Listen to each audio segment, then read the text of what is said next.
அனைவருக்கும் வணக்கம். இன்னைக்கு நம்ம பார்க்க போற வீடியோ என்ன அப்படின்னா, இது வந்து பாத்தீங்கன்னா புதுசா வாங்கின உண்டியல். இந்த உண்டியல் வந்து எதுக்காக புதுசா வாங்கணும், இந்த வீடியோக்கு அப்புறம் வந்து பாத்தீங்கன்னா இந்த கிளிப்பிங்ஸ் எல்லாமே நான் ஆட் பண்ணிருப்பேன்.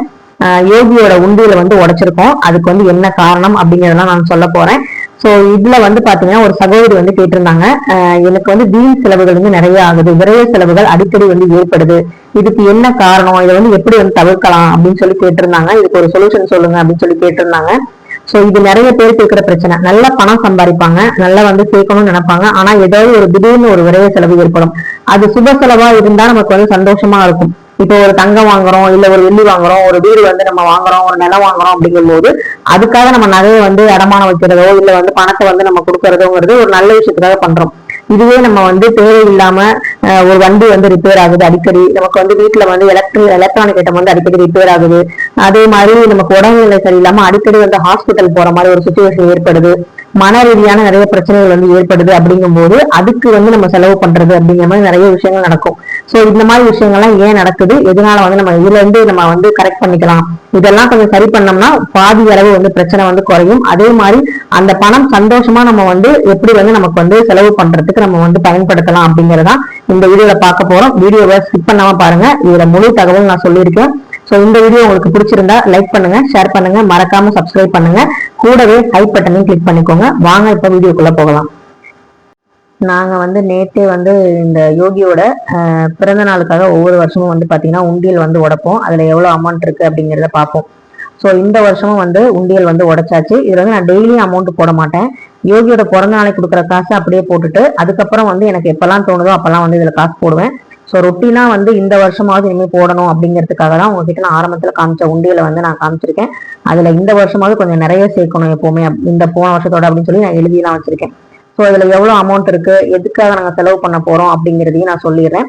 இந்த மாதிரி விஷயங்கள் நம்ம செய்யும் பொழுது நம்ம கிட்ட பணம் வந்து நிறைய வந்து சேருமே தவிர குறையவே குறையாது.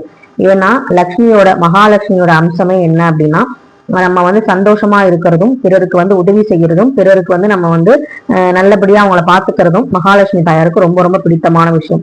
அதனாலதான் வந்து பெண்களை வந்து மகாலட்சுமி அப்படின்னு சொல்றாங்க. ஏன்னா பெண்கள் வந்து ரொம்ப வந்து தியாக உள்ளமா இருப்பாங்க. இன்னும் சில பெண்கள் வந்து கணவரும் பிள்ளைங்க எல்லாம் சாப்பிட்டதுக்கு அப்புறம் தான் சாப்பிடுவாங்க, அவங்க வச்ச மிச்சம் மீதி தான் சாப்பிட்டுட்டு இருக்காங்க. இந்த மாதிரி இன்னமும் சில பெண்கள் வந்து இருக்கத்தான் செய்யறாங்க. அதுக்கப்புறம் சில பெண்கள் நல்ல வேலைக்கு போறாங்க அப்படின்னா கூட அதுக்கு முக்கியமான காரணம் குடும்ப சூழ்நிலை நம்ம தான் பார்க்கணும் அப்படிங்கிற ஒரு பொறுப்பு வந்து இருக்கும். அதனாலதான் வந்து பாத்தீங்கன்னா பெண்களை மகாலட்சுமின்னு சொல்லுவாங்க. சோ அந்த மாதிரி ஒரு விஷயம் வந்து இருக்கும்போது நம்ம பணத்தை வந்து விரைய செலவாகும் போது நமக்கு அது எவ்வளவு கஷ்டமா இருக்கும் அப்படிங்கிறது, அது விரயமாகும் போதுதான் அவங்களுக்கு தான் அது வந்து புரியும். என்னதான் நம்ம சரியா நடந்துகிட்டாலும் பணத்தை வந்து நல்லபடியா வந்து சேமிச்சாலுமே அது வந்து சரியா வந்து நமக்கு வந்து நிக்க மாட்டேங்குது அப்படிங்கிற கவலை வந்து எல்லாருக்கும் இருக்கும் இல்லையா. அதுக்கு முக்கியமான காரணம் நம்ம தான். சின்ன சின்ன ஒரு சோம்பேறித்தனத்தினால நம்ம செய்யற விஷயங்களும் கூட காரணமாக இருக்கலாம். அதையும் வந்து பார்க்கலாம். அதே மாதிரி இந்த பணத்தை நம்ம எப்படி வந்து செலவு செஞ்சா அது நம்ம கிட்ட திரும்ப வரும் அப்படிங்கிறதையும் பார்க்கலாம். இப்ப நம்ம வந்து வீட்டுல வந்து பாத்தீங்கன்னா எலக்ட்ரானிக் ஐட்டம், ஒரு வீடு வந்து வெளிச்சமா இருக்கணும்னு சொல்லுவாங்க, காற்றோட்டமா இருக்கணும்னு சொல்லுவாங்க. அந்த மாதிரி காற்றோட்டமா இல்லாத வீட்டுல வந்து பாத்தீங்கன்னா ரொம்ப வந்து நமக்கு ஒரு மாதிரி வந்து மூச்சு திணற மாதிரி இருக்கும், வேர்க்கும், அதனால சில வியாதிகள் வரும். அப்ப நம்ம ஹாஸ்பிட்டல் போற மாதிரிதான் வரும். அதே மாதிரி ஒரு சூரிய வெளிச்சமே இல்லாத இடத்துல எப்படி வந்து ஒரு தாவரம் வந்து வளராதோ அதே மாதிரி மனுஷங்களாலையும் வந்து ரொம்ப நாள் வந்து அந்த இடத்துல நிம்மதியா வாழ முடியாது. ஆனா வெளிச்சமுள்ள வீடு வேணும் அப்படின்னு சொல்லி நிறைய பேர் எதிர்பார்ப்பாங்க. நான் வீடு கட்டும் போது போட்ட முதல் கண்டிஷனே காத்து நல்லா வரணும், சூரிய ஒளி வீட்டுக்குள்ள வரணும் அப்படிங்கறதுதான். அது ரொம்ப ரொம்ப அவசியம் அப்படிங்கிறது நிறைய பேருக்கு தெரியறது இல்ல. நிறைய பேர் வந்து அபார்ட்மெண்ட்ல குடியிருந்தாலும் இப்ப வந்து சூரிய வெளிச்சம் வந்து ரொம்ப முக்கியம் அப்படிங்கிறத நம்ம எப்பவுமே வந்து புரிஞ்சுக்கணும். அதே மாதிரி நம்ம தண்ணி வந்து ஒழுகுறது, பைப்ல வந்து இப்போ தண்ணி சொட்டிக்கிட்டே இருக்கிறது, இந்த மாதிரி விஷயங்கள் வந்து நடக்கக்கூடாது. இந்த மாதிரி வந்து எவ்வளவுக்கு பணத்தை நம்ம தாராளமா செலவு பண்றோமோ அதே மாதிரி தண்ணியையும் வந்து பாத்தீங்கன்னா ரொம்ப சிக்கனமா செலவு பண்ணும். எந்த வீட்டுல தண்ணி சிக்கனமா செலவு பண்றாங்களோ அங்க வந்து மகாலட்சுமி வந்து நல்லபடியா வந்து குடியிருப்பாங்க. அதனாலதான் வந்து தண்ணியை வந்து நம்ம வந்து ரொம்ப வந்து தண்ணியை இறைக்காத அப்படின்னு சொல்லுவாங்க. ஸோ வந்து நம்ம வந்து அப்படிலாம் வந்து பண்ணக்கூடாது. அதை வந்து கவனத்துல வச்சுக்கோங்க. தண்ணி வந்து வருதுன்னு சொல்லி இஷ்டத்துக்கு நம்ம செலவு பண்ணக்கூடாது. அது மட்டும் இல்லாம அடிக்கடி வந்து நம்ம வந்து இல்ல வேணாம் முடியாது அப்படிங்கிற மாதிரி வார்த்தைகள் வந்து சொல்லக்கூடாது. என்கிட்ட வந்து இது இல்ல, இன்னைக்கு வந்து இந்த ஜாமான் வாங்கணும்னு சொல்லணுமே தவிர இதை வந்து இல்ல சுத்தமா வந்து தொடச்சாச்சு அப்படிங்கிற மாதிரி விஷயங்கள் சொல்லக்கூடாது. அரிசி, சர்க்கரை, பருப்பு, பால், தயிர் இதெல்லாம் வந்து சுத்தமா இல்லை அப்படிங்கறத சொல்லாம வாங்கணும் அப்படிங்கறத சொல்லுங்க. அது மட்டும் இல்லாம அரிசி, பருப்பு, சர்க்கரை இதெல்லாம் தீர்வதற்கு ஒரு வாரத்துக்கு முன்னாடியே நீங்க வந்து வாங்கி வச்சிருக்கோங்க. அது எப்பவுமே வந்து நமக்கு குறையாம இருக்கணும் வீட்டுல, அதை வந்து பாத்துக்கோங்க. அதே மாதிரி எச்சில் பாத்திரங்கள் நம்ம சாப்பிட்டுட்டு போட்ட சிங்க்ல வந்து சில பேர் குமிச்சு வச்சிருப்பாங்க. அதுல வந்து பாத்தீங்கன்னா நிறைய அழுக்கு டஸ்ட் எல்லாம் இருந்து சேர்ந்து அந்த சிங்கே வந்து ஒரு மாதிரி ஸ்மெல் அடிக்கும். அதுக்கப்புறம் அதுல கரப்பாம்பூச்சிகளும் ஈஸியா வந்துடும். இந்த மாதிரி வந்து விஷ ஜந்துகள், இது மாதிரி பூச்சிகள், இது மாதிரி வந்து நம்ம வந்து சமையல் கட்டுக்குள்ள இருக்கு அப்படின்னாலே நம்ம வந்து அதை கொஞ்சம் கவனமா வந்து பார்க்கணும். அதே மாதிரி அந்த சிங்க்ல இருக்க பாத்திரத்தை அப்பப்ப வந்து நம்ம கழுவி வச்சிடணும். அப்படி முடியாட்டி கூட ஒரு ஃபுல் டே ஒரு 2 மணி நேரம் 3 மணி நேரம் போடாம ஒரு அரை மணி நேரம் ரெஸ்ட் எடுத்துட்டு கூட அதை வந்து பண்ணிடலாம். ஏன்னா எப்படி பார்த்தாலும் அதை நம்ம தான் பண்ண போறோம் அப்படிங்கும் போது அதை உடனே பண்ணி வச்சிட்டோம் அப்படின்னா நமக்கு வந்து நிம்மதியா இருக்கும். நைட்ல நம்மளால வந்து விலக்கி வைக்க முடியல, உடல்நிலை ஒத்து வரலனா கூட அதுல இருக்க டஸ்ட், அழுக்கு, இந்த சாப்பாடு எச்சில் பட்ட அந்த சாப்பாடுலாம் எடுத்து ஒரு கவர்ல போட்டுட்டு அந்த தட்டுல அட்லீஸ்ட் தண்ணியாவது நம்ம ஊத்தி வைக்கணும். ரொம்ப வந்து ஸ்மெல் அடிக்கிற மாதிரி வீட்டுல காலைல எந்திரிச்சோன்னே அந்த கதவை திறக்கிறதுக்கு முன்னாடி ஒரு ஸ்மெல் வரும் பாருங்க சில வீட்டுல எல்லாம், அந்த மாதிரிலாம் இல்லாம பாத்துக்கிட்டீங்கனாலே இந்த மாதிரி விரைய செலவுகள்லாம் ஏற்படாது. அதே மாதிரி பணம் நம்ம கிட்ட வந்து சந்தோஷமா வரணும், தாராளமா வரணும் அப்படின்னா அதை நம்ம தாராளமா செலவு பண்ணணும். செலவு பண்ணணும் அப்படின்னா நம்ம வந்து சினிமாக்கு போலாமா, இல்ல வந்து ட்ரெஸ் எடுக்கலாமா அப்படிங்கிறது கிடையாது. நம்ம வந்து நம்மளே வந்து அந்த பணத்தை வந்து வச்சு அனுபவிக்கணும்னு நினைக்காம சுயநலத்தோட இல்லாம சில பேருக்கு வந்து அதை வந்து இல்லாதவங்களுக்கு நம்ம வந்து கொடுக்கும்போது அந்த மகாலட்சுமி தாயார் இன்னமும் சந்தோஷப்படுவாங்க. பணத்தை வந்து நம்ம சேமிக்கிறது எந்த அளவுக்கு முக்கியமோ அதே மாதிரி நம்ம செலவு போக சில ஒரு குறிப்பிட்ட அமௌண்ட்டை ஒரு மாசத்துக்கோ இல்ல ஒரு 6 மாசத்துக்கு ஒரு தடவையோ இல்ல வருஷத்துக்கு ஒரு தடவையோ நம்ம வந்து அந்த அமௌண்ட்டை மற்றவங்களுக்காகவும் வந்து கொடுக்கறது அப்படிங்கிறது ரொம்ப ஒரு பெரிய வந்து பணத்தை வந்து ஈர்க்கிற ஒரு சக்தினே சொல்லலாம். இது வந்து பாத்தீங்கன்னா பிரபஞ்சம் வந்து நான் சொன்ன மாதிரி பிரபஞ்ச விதிதான். நம்ம என்ன கொடுக்குறோமோ அது நமக்கு திரும்ப கிடைக்கும். இப்ப நீங்க ஒருத்தவங்களுக்கு உதவி பண்றீங்க அப்படிங்கும் போது அந்த உதவி உங்களுக்கு இக்கட்டான சூழ்நிலை ஏதாவது ஒரு ரூபத்துல கண்டிப்பா வந்து நடக்கும். நான் வந்து சின்ன வயசுல, அதாவது காலேஜ் படிக்கும் போதுல இருந்து வந்து பாத்தீங்கன்னா ஒரு ஆசிரமத்துக்கு ஏதாவது ஒரு ஹோமுக்கு நான் வந்து வாரம் வாரம் வந்து 5-5 ரூபா வந்து சேர்ப்பேன். 5-5 ரூபா சேர்த்து மாசம் வந்து தீபாவளி, பொங்கல் அப்படி வருஷத்துக்கு வர அந்த விஷயங்கள் வச்சு நானும் என் 4 ஃப்ரெண்ட்ஸும் சேர்ந்து மாதிரி ஹோமுக்கு செய்யலாம்னு சொல்லி ஐடியா பண்ணோம். அதே மாதிரி கரெக்டா சேர்ப்போம். ஒரு வாரம் வந்து 5 ரூபா தரலன்னா அதுக்கு அடுத்த நாள் வந்து அதுக்கு வந்து ஃபைன் 1 ரூபா போட்டு நாங்க வந்து சேர்ப்போம். இந்த மாதிரிலாம் வந்து சேர்த்து அந்த ஆசிரமத்துக்கு நாங்க காலேஜ் ஃபர்ஸ்ட் இயர் படிக்கும் போது நாங்க வந்து தீபாவளிக்கு அந்த குழந்தைங்களுக்கு ட்ரெஸ் எல்லாம் எடுத்து கொடுத்தோம். ரொம்ப வந்து மனசுக்கு திருப்தியா இருந்தது. அதே மாதிரி நான் யானையும் கணவரும் பழக்கம் ஏற்படும் போது அவருடைய பிறந்த நாளுக்கு நோட்டு புக்கெல்லாம் வந்து வாங்கி கொடுங்க, உங்க பிறந்த நாளைக்கு அது இன்னும் உங்களுக்கு ரொம்ப சந்தோஷத்தை கொடுக்கும் அப்படின்னு நான் சொன்னதுனால அவரும் வந்து நாங்க லவ் பண்ணும் போதே வந்து இந்த மாதிரி நோட்டு புக் இதெல்லாம் வாங்கி கொடுத்தாரு. ரொம்ப வந்து அவருக்கும் ரொம்ப திருப்தியா இருந்தது.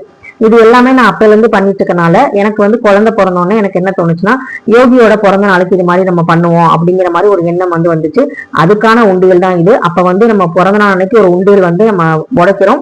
அந்த காசை வந்து நம்ம எடுத்து நம்ம அப்படியே வந்து அடுத்த தடவை இது மாதிரி வந்து குழந்தைங்க அம்மா அப்பா இல்லாம அம்மா அப்பா இருந்தும் கஷ்டப்படுற பிள்ளைகள் வந்து நிறைய பேர் வந்து ஹோம்ல இருக்காங்க இல்லையா, அவங்களுக்காக வந்து இந்த காசை வந்து செலவு பண்ணணும் அப்படிங்கறதுதான் என்னுடைய ஆசை. ஸோ அதெல்லாம் வந்து பாத்தீங்கன்னா நாங்க வருஷம் வந்து பண்ணிட்டு இருக்கோம். அது வீடியோ கூட நான் 2 தடவை வந்து நான் அப்லோட் பண்ணிருக்கேன், 2 பர்த்டே வீடியோவை. பார்க்காதவங்க போய் பாருங்க, கண்டிப்பா உங்களுக்கே பிடிக்கும். ஸோ இதுல வந்து எவ்வளவு அமௌண்ட் இருந்தது அப்படின்னா அதுல வந்து 4000 ரூபாய் வந்து அமௌண்ட் இருந்தது. அதாவது 3990 ரூபா இருந்துச்சு. இன்னும் ஒரு 10 ரூபா போட்டு ரவுண்டா 4000 வந்து வச்சாச்சு. இதோட அதிகமா வந்து அடுத்த வருஷம் வந்து இன்னும் சேர்க்கணும் அப்படிங்கறதா நான் வந்து யோகிட்ட வந்து சொல்லியிருக்கேன். இனிமே நீ வளர்ந்துட்ட, யார் காசு கொடுத்தாலும் அது வந்து உண்டியல்ல போட்டு பழகு, எதுவுமே வந்து விளையாட்டு சாமான் இதெல்லாம் வாங்குறதுக்கு ஆசைப்படாத அப்படிங்கிற விஷயங்கள் வந்து நான் வந்து சொல்லியிருக்கேன். ஸோ அவனும் வந்து ஓகேன்னு சொல்லியிருக்கான். அடுத்த வருஷம் இன்னும் இதை விட அதிகமா வந்து சேர்த்து வச்சு நம்ம வந்து நிறைய பசங்களுக்கு செய்யணும் அப்படின்னு சொல்லியிருக்கேன். நான் வந்து அடிக்கடி வந்து என் பிள்ளைகிட்ட வந்து சொல்றது என்னன்னா, உனக்கு வந்து எல்லாமே கிடைச்சிருக்கு, ஆனா உனக்கு கிடைக்கிற ஒரு இட்லி கூட இட்லியை வந்து வேணாம்னு சொல்லி வீணாக்குறீல்ல, அந்த இட்லி கூட இன்னொருத்தவங்களுக்கு வந்து அது பெரிய விஷயமா இருக்கும்.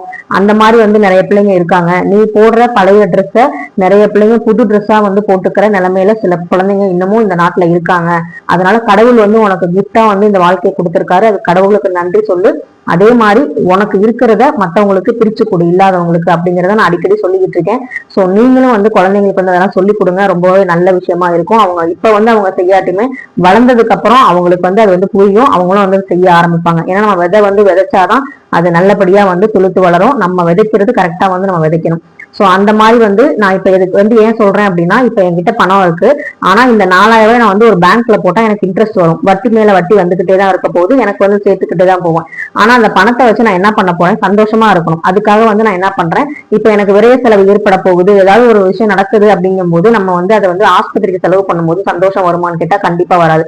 அதுவே வந்து நம்ம இல்லாத ஒருத்தவங்களுக்கு நம்ம அந்த ஆசிரமத்துக்கு ஒருவேளை சாப்பாடை வந்து அந்த அமௌண்ட் வந்து நம்ம கொடுக்கும்போது அவங்களும் வந்து சாப்பிட்டு வயிறார நம்ம சாப்பிட்டு மனசார வாழ்த்துவாங்க. அது மட்டும் இல்லாம நமக்கும் வந்து பாத்தீங்கன்னா ஒரு பெரிய சந்தோஷம் வந்து கிடைக்கும்.